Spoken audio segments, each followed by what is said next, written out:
അപ്പോൾ എല്ലാവർക്കും പുതിയൊരു വീഡിയോയിലേക്ക് സ്വാഗതം. ഇതുവരെയുള്ള വീഡിയോസിൽ നമ്മൾ ഡിസ്കസ് ചെയ്തത് നമ്മുടെ ഹാബിറ്റ്സിനെ കുറിച്ചിട്ടും അതിനെ അഫക്റ്റ് ചെയ്യുന്ന പല റീസൺസിനെ കുറിച്ചിട്ടുമായിരുന്നു.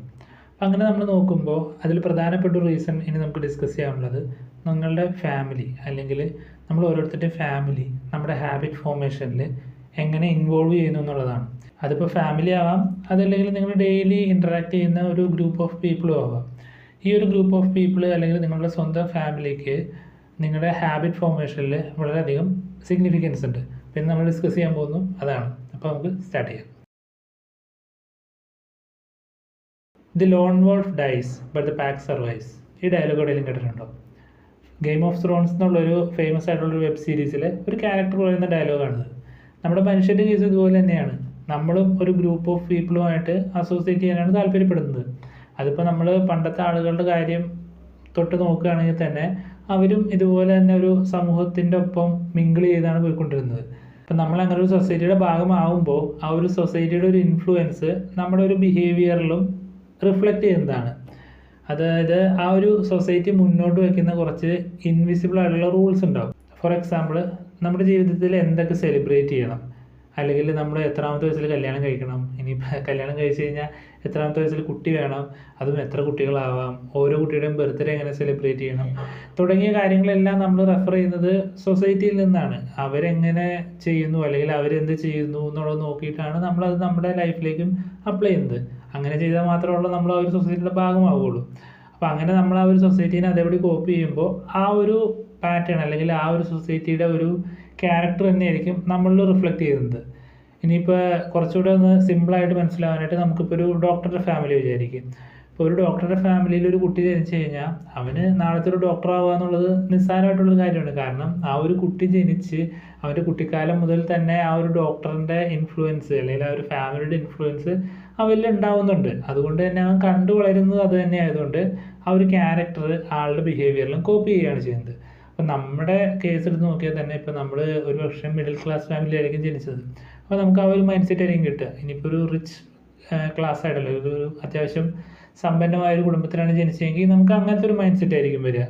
അപ്പോൾ ഈ ഫാമിലി അല്ലെങ്കിൽ നമ്മൾ അസോസിയേറ്റ് ചെയ്യുന്ന ഒരു ഗ്രൂപ്പ് ഓഫ് പീപ്പിൾ നമ്മളിൽ ഇമ്പാക്റ്റ് ഉണ്ടാക്കുന്നുണ്ടെന്നുള്ള കാര്യം ആദ്യം മനസ്സിലാക്കുക. ഇത് മാത്രമല്ല, നമ്മൾ പൊതുവെ 3 തരത്തിലുള്ള ആൾക്കാരെ ഇമിറ്റേറ്റ് ചെയ്യാൻ ശ്രമിക്കാറുണ്ട്. ഒന്നാമത്തത് ഇമിറ്റേറ്റിംഗ് ദ ക്ലോസ് വൺ. അതായത് നമ്മുടെ ക്ലോസ് സർക്കിളിൽ വരുന്നവരുടെ ഒരു ബിഹേവിയർ നമ്മൾ അതിവേഗം റിഫ്ലക്റ്റ് ചെയ്യുന്നുണ്ട്. ഒരു ഉദാഹരണത്തിന് ഒരു തൃശ്ശൂരുകാരൻ ഒരു തിരുവനന്തപുരത്ത് ഏതെങ്കിലും ഒരു കോളേജിൽ പഠിക്കാൻ ചേർന്ന് വിചാരിക്കും. 1-2 മാസത്തിനുള്ളിൽ അവൻ്റെ സ്ലാങ് എന്ന് പറയുന്നത് തിരുവനന്തപുരം സ്റ്റൈലായിട്ട് മാറും. ഇത് വളരെ ഈസി ആയിട്ട് അല്ലെങ്കിൽ വളരെ നിസ്സാരമായിട്ട് നടക്കുന്നൊരു കാര്യമാണ്. ഇപ്പോൾ സ്ലാങ് മാത്രമല്ല, അവൻ്റെ സ്വഭാവത്തിലും അവൻ അസോസിയേറ്റ് ചെയ്യുന്ന ഒരു ക്ലോസ് സർക്കിളിൻ്റെ ഒരു ഇൻഫ്ലുവൻസ് ഉണ്ടാവും. അതൊരു പക്ഷേ അറിഞ്ഞോ അറിയാതെ ആവും നടക്കുന്നത്. എന്നാൽ ഇതിന് നമുക്ക് വേണ്ട രീതിയിൽ എഫക്റ്റീവായിട്ട് യൂസ് ചെയ്യാൻ സാധിക്കും. ഇപ്പോൾ ചില കുട്ടികൾ ദൂര സ്ഥലങ്ങളിലുള്ള കോച്ചിങ് സെൻറ്ററിലൊക്കെ താമസിച്ചുകൊണ്ട് പഠിക്കുന്നത് കണ്ടിട്ടില്ലേ? ഇപ്പോൾ നമ്മൾ നോർത്തിലോട്ടൊക്കെ നോക്കിക്കഴിഞ്ഞാൽ കാണാൻ പറ്റും. അവരൊരു ഏരിയ തന്നെ ഇതുപോലുള്ളൊരു ഗ്രൂപ്പ് ഓഫ് സ്റ്റുഡൻസ് ആയിരിക്കും. അപ്പോൾ അങ്ങനെ ഒരു ഗ്രൂപ്പിൻ്റെ ഇടയിലേക്ക് ഒരു ആവറേജ് ആയിട്ടുള്ള സ്റ്റുഡൻറ്റ് ചെന്ന് വിട്ട് കഴിഞ്ഞാൽ എന്ത് പറ്റും? അപ്പോൾ ആ ആവറേജ് സ്റ്റുഡൻറ്റ് നോക്കുമ്പോൾ അവൻ്റെ ക്ലോസ് സർക്കിളിലുള്ളവർ പഠിക്കുകയും അതിനെ അവൻ ഇമിറ്റേറ്റ് ചെയ്യുകയും ചെയ്യുന്നതോടുകൂടി അവൻ ആ ഒരു ഗ്രൂപ്പിൻ്റെ ഭാഗമായി മാറുകയാണ് ചെയ്യുന്നത്. അപ്പോൾ ഇതുപോലെ നിങ്ങൾക്കും എന്തെങ്കിലും ഒരു ഹാബിറ്റ് ശീലിക്കണമെന്നുണ്ടെങ്കിൽ ഇതുപോലുള്ളൊരു ഗ്രൂപ്പിനെ കണ്ടെത്താൻ ശ്രമിക്കുക. അങ്ങനെ ഗ്രൂപ്പിനെ കണ്ടെത്തുമ്പോൾ 2 കാര്യങ്ങൾ ശ്രദ്ധിക്കേണ്ടതുണ്ട്. ഒന്നാമത്തെ കാര്യം, നിങ്ങളുടെ ആഗ്രഹം എന്ന് പറയുന്നത് ആ ഒരു ഗ്രൂപ്പിൻ്റെ ഒരു കോമൺ സ്വഭാവമായിരിക്കണം. രണ്ടാമത്തത്, നിങ്ങൾക്കും ആ ഗ്രൂപ്പിലെ മെമ്പേഴ്സിനും തമ്മിൽ കണക്ട് ചെയ്യുന്ന എന്തെങ്കിലും ഒരു കാര്യം ഉണ്ടാവണം. ഇപ്പോൾ നമ്മൾ പല ഗ്രൂപ്പുകളും കാണാറില്ല. അതായത് ഇപ്പോൾ റീഡിങ് ഇഷ്ടപ്പെടുന്നവരുടെ ഗ്രൂപ്പ്, അല്ലെങ്കിൽ സൈക്ലിംഗ് ഇഷ്ടപ്പെടുന്നവരുടെ, സ്പോർട്സ് റിലേറ്റഡ് ആയിട്ടുള്ള ഗ്രൂപ്പ്. ഇവരെല്ലാം ഈ ഗ്രൂപ്പ് നിന്ന് പോകുന്നതിൻ്റെ കാരണം അവരെ തമ്മിൽ കണക്ട് ചെയ്യുന്നൊരു കാര്യം അവിടെ ഉള്ളതുകൊണ്ടാണ്. രണ്ടാമത്തത്, ഇമിറ്റേറ്റിംഗ് ദ മെജോറിറ്റി. നിങ്ങളൊരു ഹാളിലിരിക്കുകയാണെന്ന് ഇമാജിൻ ചെയ്യുക. നിങ്ങളുടെ കൂടെ ഒരു 10-30 പേരുണ്ടെന്ന് വിചാരിച്ചോ. അപ്പം ഞാൻ നിങ്ങളോടായിട്ട് 1-2 സിമ്പിളായിട്ടുള്ള ചോദ്യങ്ങൾ ചോദിക്കുകയാണ്. അപ്പോൾ എല്ലാവരും ശരി ഉത്തരം പറയുന്നുണ്ട്, കൂടുതൽ നിങ്ങൾ ശരി ഉത്തരം പറയുന്നുണ്ട്. അത് കഴിഞ്ഞിട്ട് ഞാൻ മറ്റൊരു ചോദ്യം ചോദിച്ചു. ഇവിടെ ചെറിയൊരു ട്വിസ്റ്റ് ഉണ്ട്. എന്താണെന്ന് വെച്ച് കഴിഞ്ഞാൽ, നിങ്ങളൊഴികെ നിങ്ങളുടെ കൂട്ടത്തിലുള്ളവർക്കെല്ലാം ഞാൻ ചെറിയൊരു ട്രെയിനിങ് കൊടുത്തിട്ടുണ്ട്. അതായത് ഞാൻ ഈ ഒരു ചോദ്യം ചോദിക്കുമ്പോൾ അതിന് തെറ്റായിട്ടുള്ളൊരു ഉത്തരവും ഞാൻ പറഞ്ഞു കൊടുത്തിട്ടുണ്ട്. ഞാൻ എപ്പോൾ ഈ ചോദ്യം ചോദിച്ചാലും ഈ തെറ്റുത്തരം മാത്രമേ പറയാവുള്ളൂ എന്ന് ഞാൻ അവരെ പറഞ്ഞ് പഠിപ്പിച്ചിട്ടുണ്ട്. എന്നിട്ടാണ് ഞാൻ ഈ ചോദ്യം ചോദിക്കാൻ പോകുന്നത്. ഞാൻ അപ്പോൾ ആദ്യം ഒരു 10-20 പേരുടെ അടുത്ത് ആ ചോദ്യം ചോദിച്ചു. അതിനുശേഷം നിങ്ങളുടെ അടുത്തും ചോദിച്ചു. അപ്പോൾ എല്ലാവരും തെറ്റുത്തരം പറഞ്ഞു. നിങ്ങൾ എന്തായിരിക്കും പറയുക? ഒരു സംശയമില്ല. നിങ്ങൾ ആ മെജോറിറ്റി പറഞ്ഞ ഉത്തരം ഏതാണോ അത് തന്നെയായിരിക്കും ഇവിടെ പറയാൻ പോകുന്നത്. ഇനിയിപ്പോൾ ഞാൻ ചോദിക്കുന്ന ഒന്നും എത്രയാണെന്ന് ചോദിച്ചു, മറ്റുള്ളവർ 3 പറഞ്ഞു കഴിഞ്ഞാൽ നിങ്ങൾ ഒരിക്കലും 2 പറയില്ല, 3 തന്നെ പറയുള്ളൂ. അല്ലാന്നുണ്ടെങ്കിൽ മറ്റുള്ളവർ എന്ത് വിചാരിക്കും എന്നൊരു ചിന്ത നമുക്ക് സ്വാഭാവികമായിട്ട് ഉടലെടുക്കും. ഇങ്ങനെ ആ ഒരു മെജോറിറ്റിയുടെ ഒരു കോമൺ ആയിട്ടുള്ളൊരു സ്വഭാവം നമ്മളിലും ഇൻഫ്ലുവൻസ് ചെയ്യുന്നുണ്ട്.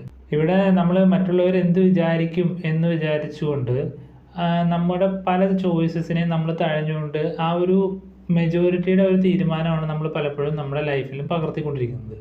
മൂന്നാമത്തത് ഇമിറ്റേറ്റിംഗ് ദ പവർഫുൾ. അതായത് നമ്മളിപ്പോൾ പണ്ടൊക്കെ ക്രിക്കറ്റ് മാച്ചൊക്കെ കാണാറില്ലേ, അപ്പോൾ അത് കഴിയുമ്പോൾ നമ്മൾ പലപ്പോഴും ചിന്തിക്കാറില്ല അതുപോലൊരു സിറ്റുവേഷനിൽ നമ്മൾ ചെല്ലുന്നു, 2 6 ഒക്കെ അടിക്കുന്നു, ഇന്ത്യ ജയിപ്പിക്കുന്നു, ഇങ്ങനെ ചിന്തിച്ചിട്ടില്ലേ? അതല്ലെങ്കിൽ നമ്മൾ ചില സെലിബ്രിറ്റീസിനെ കാണുമ്പോൾ അതുപോലെയൊക്കെ ആയാൽ കൊള്ളാമെന്നുള്ളൊരു ആഗ്രഹം നമ്മൾ ഉണ്ടാവാറില്ലേ? ഇത് എന്തുകൊണ്ടാണെന്ന് ആലോചിച്ചിട്ടുണ്ടോ?